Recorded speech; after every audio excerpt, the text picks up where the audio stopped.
Assalamualaikum warahmatullahi wabarakatuh. Perkenalkan, nama saya Naura Dewi Putri dari kelas 1010. Di sini saya akan menjelaskan apa itu permintaan dan penawaran. Di sini saya akan menjelaskan apa itu permintaan. Permintaan adalah keinginan untuk mendapatkan sejumlah barang atau jasa pada berbagai tingkat harga dan waktu tertentu. Ini disebut dengan demand atau permintaan.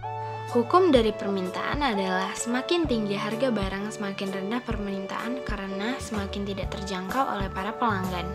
Tapi, bila harganya semakin murah, maka permintaan akan terus bertambah. Yang selanjutnya adalah penawaran. Penawaran adalah sejumlah barang atau jasa yang ditawarkan oleh produsen pada konsumen.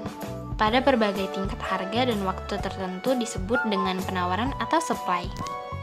Hukum dari penawaran adalah semakin tinggi harga barang, maka para pengusaha akan terus menambah jumlah barang dagangan untuk menambah keuntungan.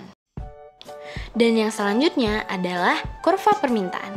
Kurva permintaan adalah representasi grafis dari hubungan antara harga suatu barang atau jasa dengan jumlah yang diminta oleh konsumen pada berbagai tingkat harga tersebut.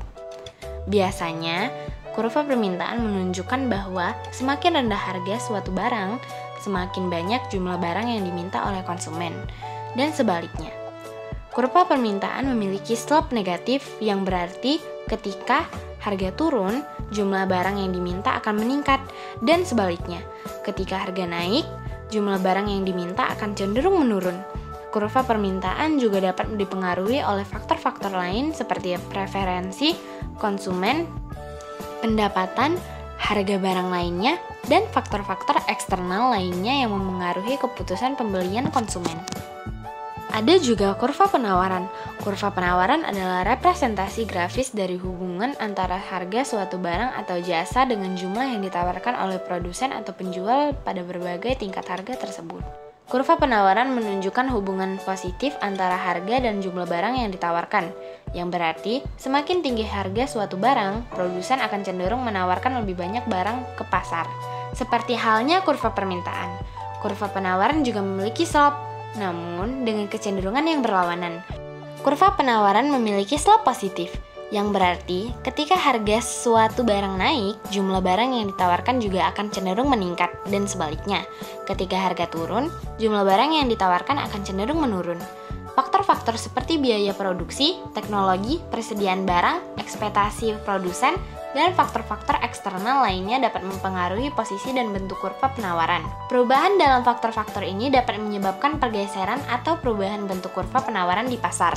Selain kurva permintaan dan kurva penawaran, di sini juga ada kurva titik keseimbangan. Ada satu kondisi di mana keinginan pengusaha dan pelanggan atau konsumen saling bertemu, yaitu pada titik di mana kedua kurva saling berpotongan. Titik ini disebut titik equilibrium atau juga disebut titik keseimbangan harga. Hal ini menggambarkan kondisi di mana jumlah barang dan harga pelanggan sesuai dengan jumlah barang dan jasa yang ditawarkan oleh pengusaha. Konsep titik keseimbangan sangat penting dalam ekonomi karena memberikan gambaran tentang bagaimana harga dan jumlah suatu barang atau jasa dapat stabil dalam kondisi pasar yang efisien. Namun, pasar sesungguhnya seringkali tidak selalu mencapai keseimbangan sempurna karena adanya gangguan, perubahan eksternal, atau faktor-faktor lain yang mempengaruhi dinamika pasar. Sekian dari saya penjelasan tentang permintaan dan penawaran. Jika ada salah kata, mohon maaf dan terima kasih. Wassalamualaikum warahmatullahi wabarakatuh.